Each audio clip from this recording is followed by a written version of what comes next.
Здравствуйте, вы смотрите программу «Якутия Лайв» в студии Ирина Ефимова. Природные пожары – это испытание, с которым наша республика сталкивается ежегодно. Текущий летний сезон не стал исключением. Огнем пройдено уже свыше 1,5 миллиона гектара леса. Как сейчас обстоит ситуация, пройден ли пик пожароопасного сезона, поговорим в студии с нашими экспертами. Добрый вечер. Ну, начнем со статистики. Буквально вчера оперативный штаб республики передавал, что ситуация стабилизируется, с пожаров становится меньше. Вот какая сегодня ситуация, Андрей Николаевич? Да, Сколько пожаров действительно, я как член оперативного штаба, то есть мы анализировали те погодные условия, которые складываются, отмечаем, что на большей территории республики уже температура начала снижаться, зашли долгожданные осадки, которые мы ожидали, и они нам, конечно, помогли в стабилизации ситуации. Сложные обстановки у нас отмечались в Усьмайском районе, в Алекминском районе и Верхнеколымском районе. Ситуация в Усьмайском районе, можно сказать, не то что стабилизировалась, она полностью купирована. На сегодняшний день действующих лесных пожаров на территории Усьмайского района нет. Соответственно, и вызванная озабоченность граждан по задымлению, она на сегодняшний день также не отмечается. Ну вот действительно, буквально неделю назад у нас в Якутске стоял очень густой дым от пожаров. С Усьмайского района, с Хабаровского края, с Амурской области говорили этот дым. Есть ли вероятность того, что это повторится? Какая ситуация сейчас в соседних регионах? Расскажите, пожалуйста. Да, значит, в соседних регионах тоже ситуация стабилизируется. Мы получаем информацию от уполномоченных органов субъектов Российской Федерации и также мониторим ситуацию по данным информационной системы дистанционного мониторинга. В Амурской области на сегодняшний день нет действующих пожаров. В Хабаровском крае, конечно же, есть еще пожары. Вот 10 пожаров на сегодняшнее утро. 2 из них локализованы на площади около 2000 гектаров. И в Магаданской области также 5 пожаров на площади около 1000 гектаров. Но ситуация под контролем, и мы надеемся, что задымления больше не будет. Ну вот в Усьмайском районе действительно там ваши подразделения участвовали. Сложная была ситуация, я так понимаю, да? Да, Усьмайский район, конечно, он лидер. Самая тяжелая. Лидер с самого начала пожароопасного сезона. И количество пожаров огромное там было.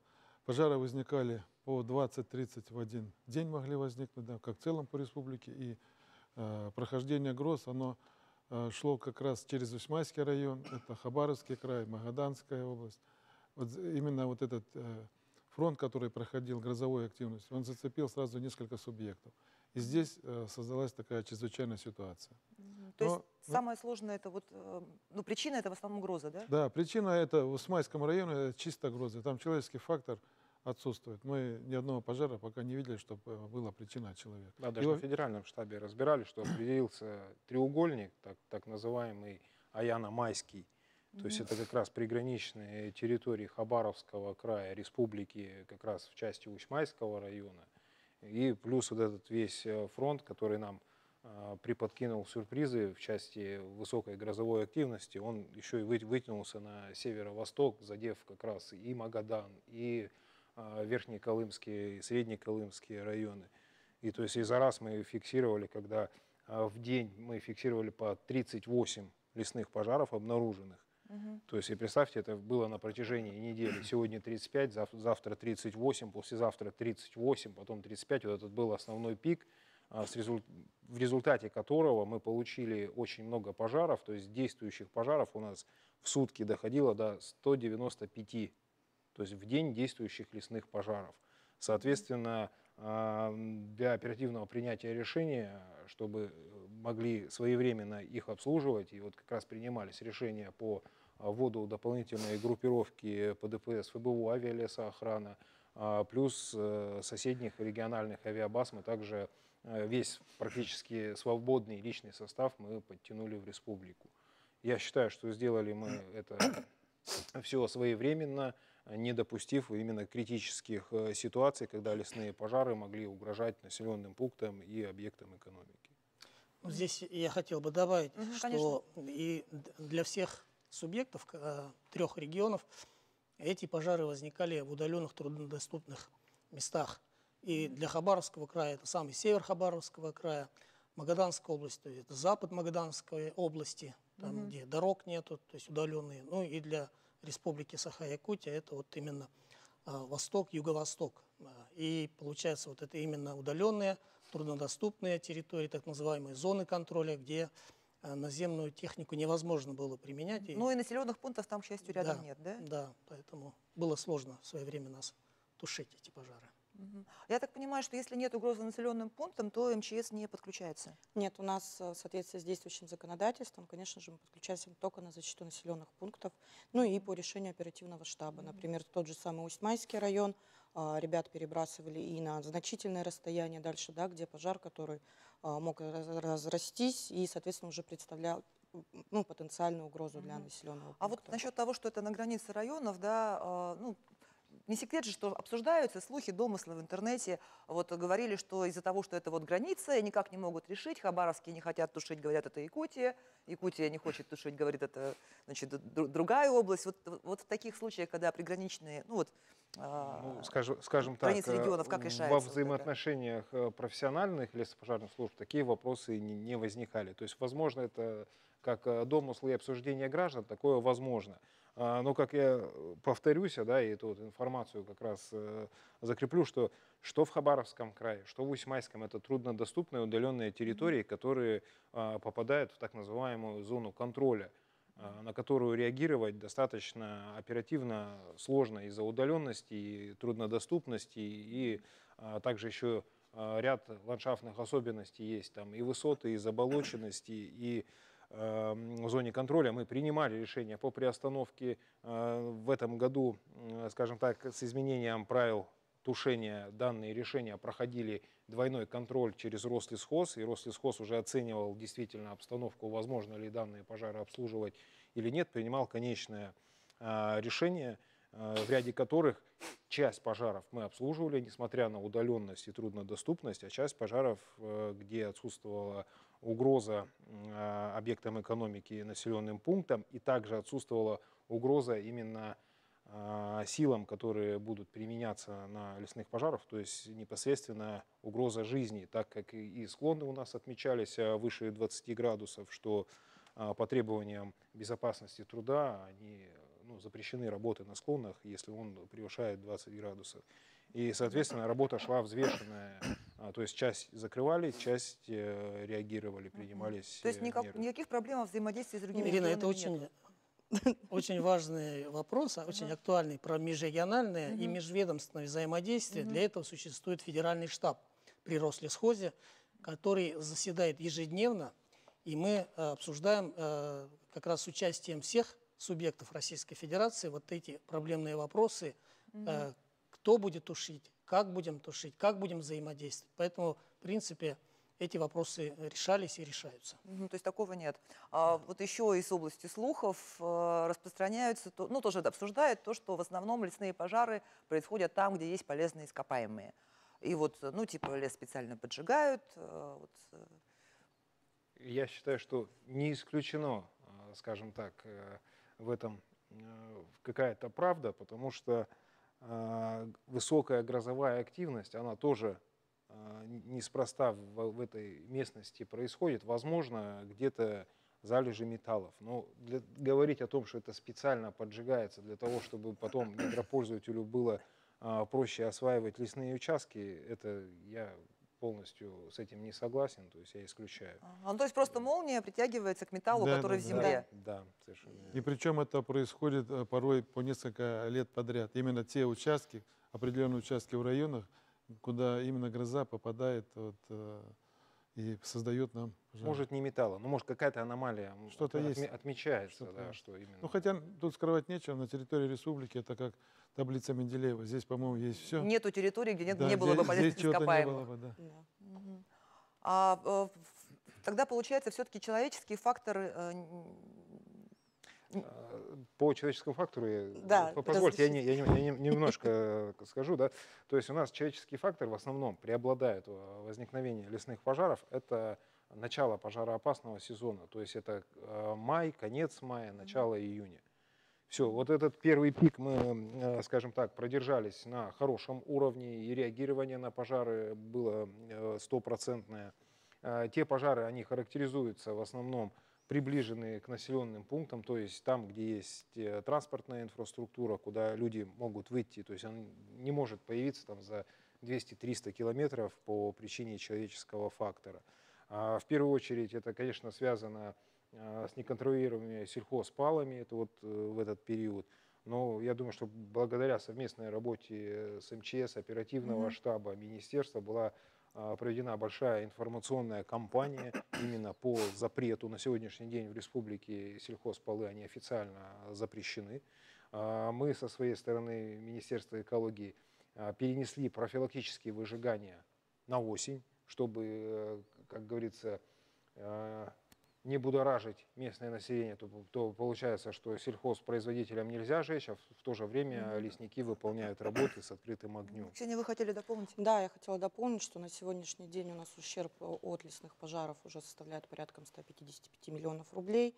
По всем сообщениям у нас проводится проверка органами дознания. Как мы уже ранее сказали, что свыше 700 пожаров – это у нас грозовая активность, 22 только неосторожное обращение с огнем, 12 из которых это разжигание как раз-таки костров, сельхозпалы, 10 – это неосторожность при курении. Также у нас ненадлежащее содержание ЛЭП, переход с одного пожара на другой и повторное возгорание уже ликвидированных. Спасибо. Вернемся после небольшого перерыва. Оставайтесь с нами, не переключайтесь.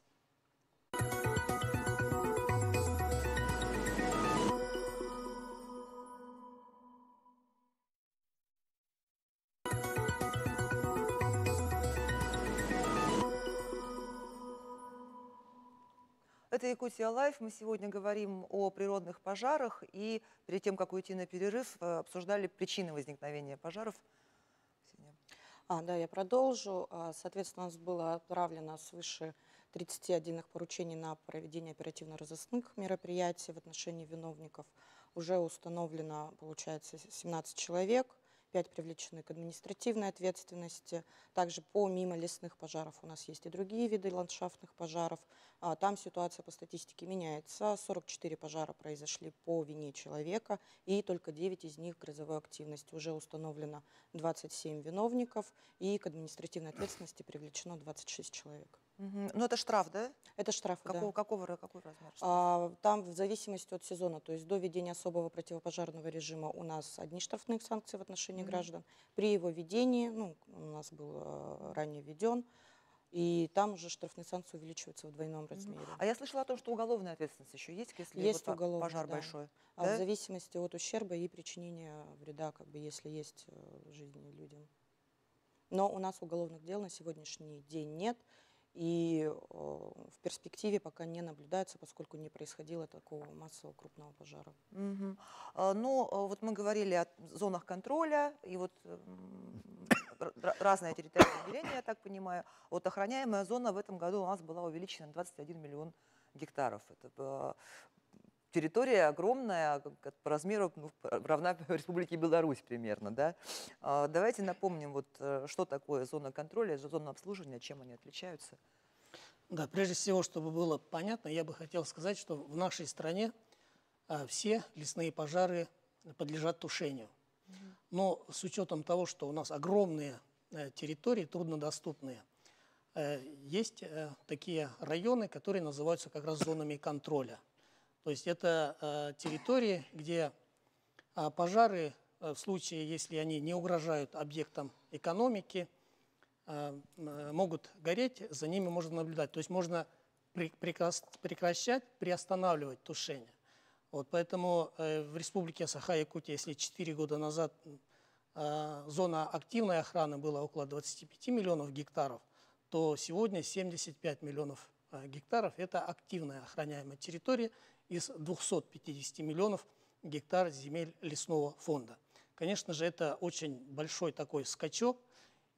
Зона активной охраны, это те районы, где каждый пожар подлежит тушению. Там пожары нельзя приостанавливать, вернее, тушение, прекращение. То есть все пожары должны тушиться в этих зонах активной охраны. А в зонах контроля допускаются приостановка, прекращение тушения. Это решение принимается на КЧС республики.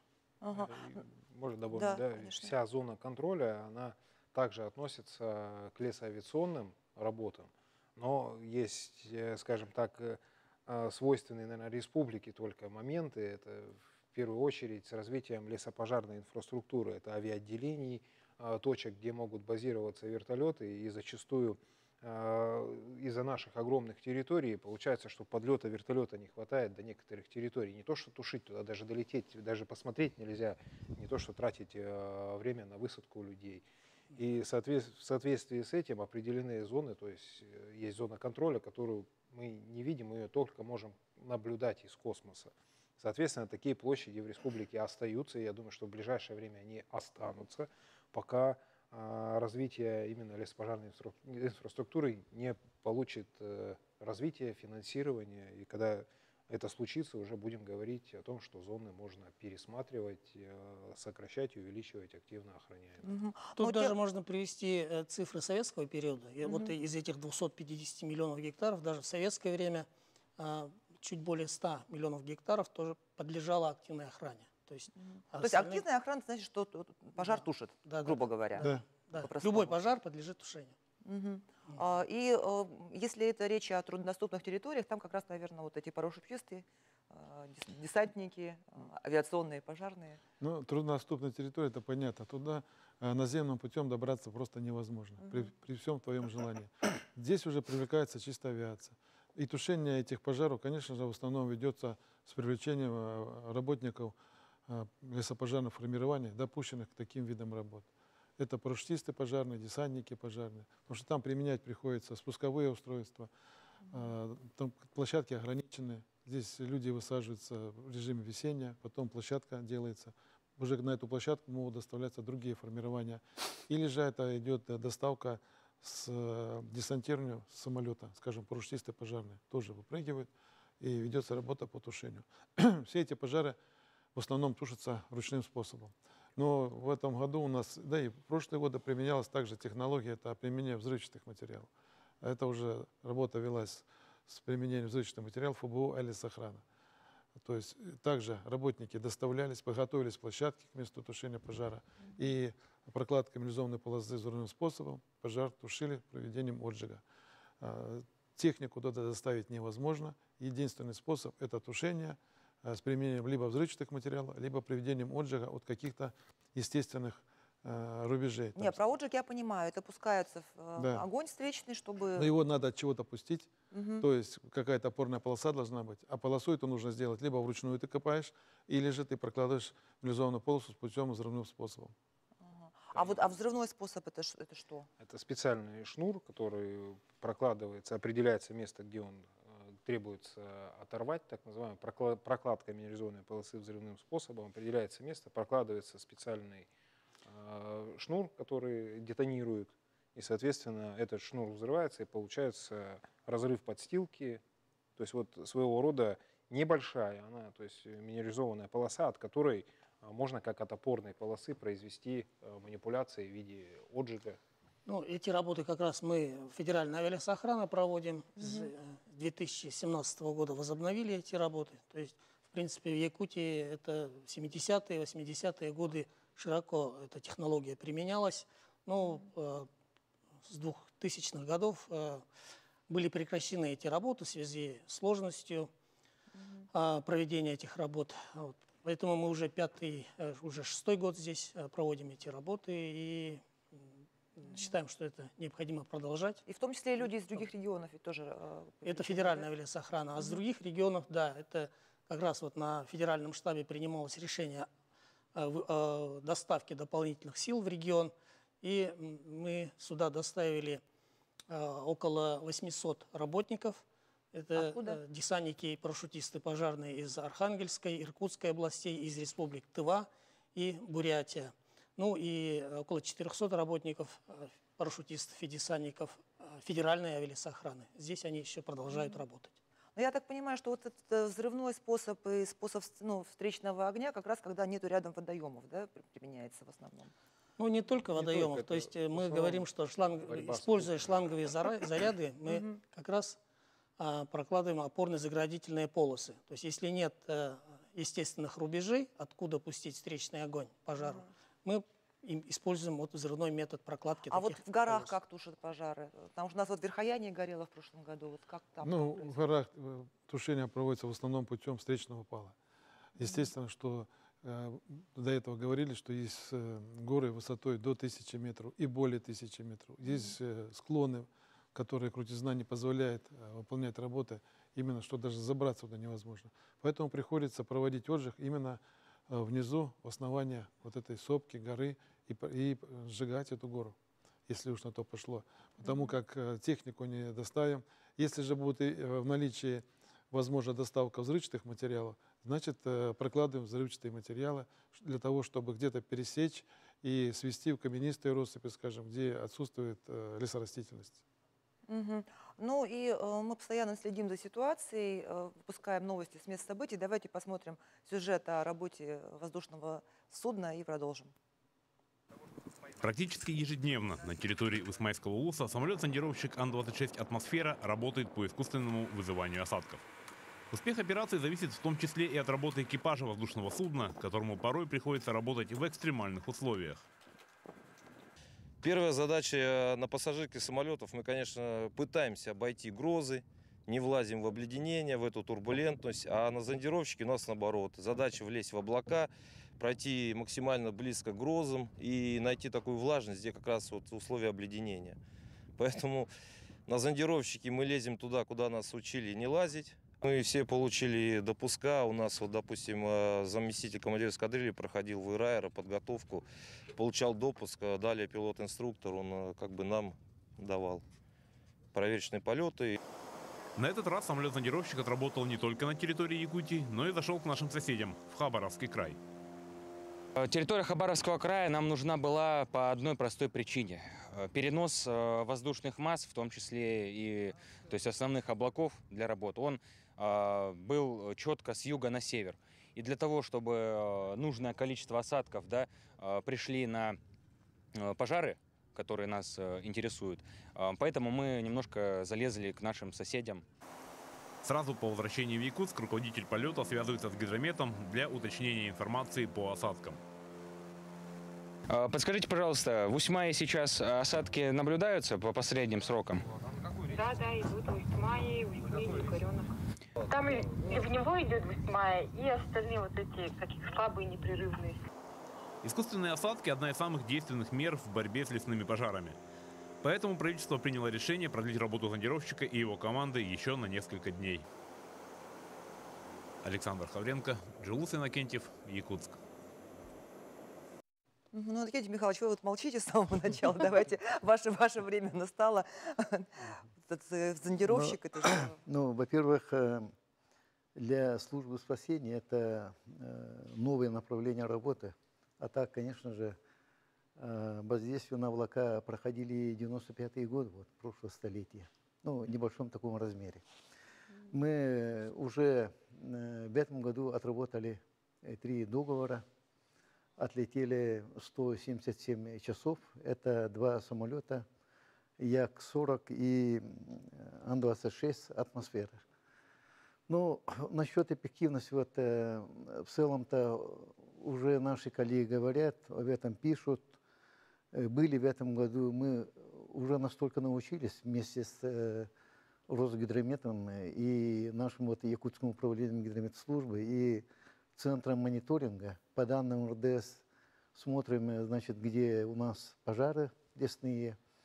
Ну и потом после изучения вот, прохождения облаков, ну, идут точечные даже вот такие полеты были. Это в Люкминском, это в Миконе было, в Усмайском, вот последние полеты тоже. Усилили намного дождь, который способствовал для тушения вот пожара. Вообще я хотел бы сегодня сказать о том, что у нас после вот пожаров, лесных пожаров предыдущих лет, это 19, 2020, 2021 года, у нас уже полностью изменилось взаимодействие всех структур, Министерства экологии, ну и Главного управления МЧС, ну и нашего Госкомитета, ну и Подбеда ВИВА. Поэтому сегодня нам намного легче принять решение каждому, во-первых, учреждению, министерству, кто где, когда должен взаимодействовать. Мы продолжим после небольшого перерыва. Не переключайтесь, оставайтесь с нами.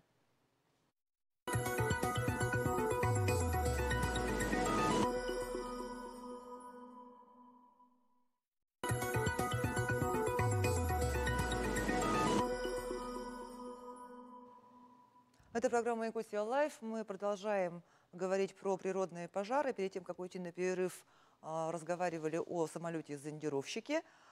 И вот в прошлом году, когда в Верхоянском районе был паводок, некоторые винили в этом зондировщик, который там, значит, летал. И вот, может такое быть? По итогам прошлого года, когда летом отработали также зондировщиками, в конце осени была статья Никиты Тананаева, который работает в Институте миротворения, о том, что проблемы наводнений вот как раз по реке Яна, они происходили из-за работы зондировщика. Конечно же, Росгидромет на это сразу проанализировал еще раз. И в целом было дано доказательство о том, что никаких проблем там не было. Это совсем другие фронты, которые образовались совсем с другой стороны. Ну и как раз в те дни, когда выпала вот месячная норма в одни сутки, да, верховья вот реки Яны, как раз там зондировщик не работал. Поэтому тут налицо понятно о том, что никакой влияния там не было. Конечно же, сейчас, в связи с развитием, да, сегодня все видно, где облако, куда направляется и как идут.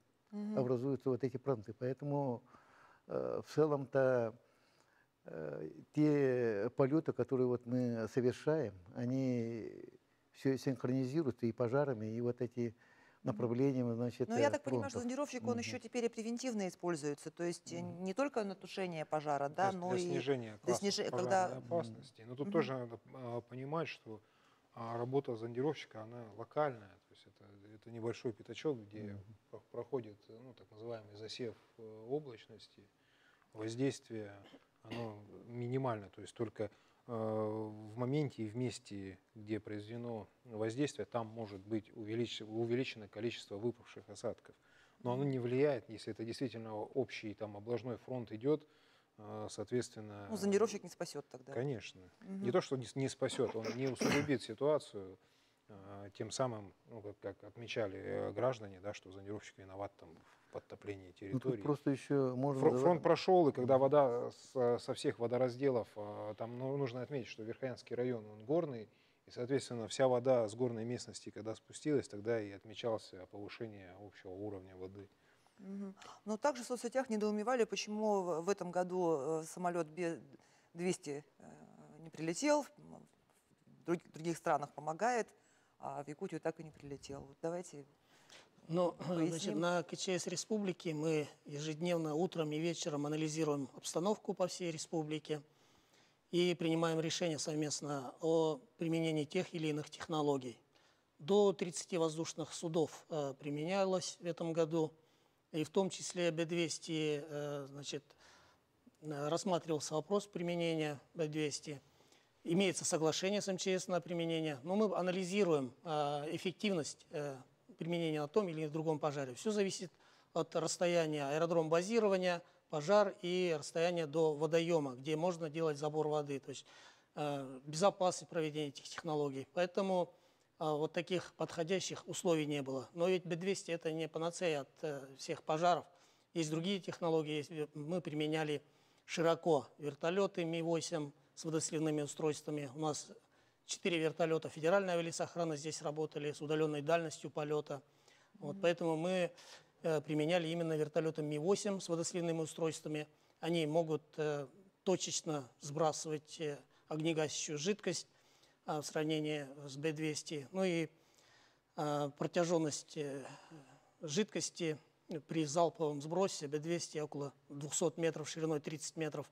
То есть и он должен улететь, скажем, если от Якутска летать до Усьмаи, это сделать 2 сброса и опять возвращаться на аэродром базирования, в то время как вертолет Ми-8 может продолжительное время работать, подсаживаться на заправку и опять работать. Поэтому вот на основании вот этих всех критериев, анализов было принято решение применять именно вертолеты с водосливными устройствами. Да, на оперативном штабе это рассматривается. То есть мы определяли какую-то вот так называемую точку невозврата, то есть докуда пожар мы можем допустить. И если он эту контрольную точку проходит, тогда у нас уже на выбор, что мы применяем, Ми-8 или Б-200. Вопрос применения, он стоял, рассматривался, но, к счастью, пожары не дошли до тех критических положений, при котором именно для защиты населенных пунктов и объектов экономики стоило привлечь Б-200. Угу. А аэромобильные группировки в этом году привлекали? Да. Мы все привлекали аэромобильные Все группировки. привлекались, да. Они привлекались как и в Алекминском районе, до сих пор еще их не вывезли, в Усьмайском районе привлекались. Привлекались также и в МОМе, привлекались в Зарянке. Так что здесь в этом году активно привлекались все силы и средства, которые есть у нас в системе РСЧС республики. А вот эти касаемо Б-200 и остальных вертолетов, у нас договора у лесохраны были заключены, и сейчас заключены договора с МЧС России на Б-200, на вертолеты Ми-8, поэтому если бы была в этом необходимость применения, целесообразность больше даже, так скажем, потому что пригнать вертолет, чтобы он стоял здесь, и лететь ему-то некуда, угроз нет. Пригонять Б-200 для успокоения граждан, просто чтобы они его видели, когда плечо большое, когда забор воды также удален от лесного пожара. Ну, то есть это действительно получится, что он 6 летных часов выбит для того, чтобы один слив сделать, и может не обеспечена быть поддержка земли. И я бы хотела дополнить, Б-200 у нас смогут базироваться в Якутске и в Мирном. То есть республика, территория у нас большая. В этом году все вертолеты, как уже ранее было озвучено, и наши в том числе, они базировались непосредственно там, где они работали. То есть действительно это повышает эффективность именно то есть ему не нужно в Якутск лететь, чтобы обратно? Да. Вот. А с Б-200, если вот как в прошлом году, да, мы тушили в Усьмайском районе, там работали в паре несколько самолетов Б-200. Соответственно, он пролетел, вернулся обратно, вместо него полетел второй самолет. Содержание, стоянка самолета, да, топливо в том числе, это и экономически будет эффективнее содержать вертолет там, где он находится, дислоцируется, и, в принципе, он свою эффективность показывает так же, как и Б-200. Ну вот Иннокентий Михайлович начал говорить о том, что поменялась вот эта вот система взаимодействия между структурами. В целом-то вот после пожаров 2021 года оно вошло на 180 градусов. Это взаимодействие наследных, улусных муниципальных образований, потом и республиканского формирования. Поэтому сегодня, как пожар возникает, уже реагирует наша наслега. Вот. И уже в первоначальной фазе возникновения пожара уже начинается тушение.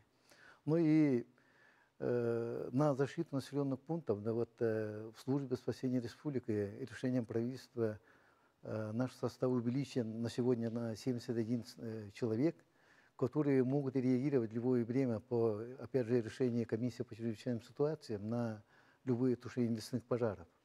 Вот как раз наши последние вот бригады, они позавчера возвращались из Усьмайского луса.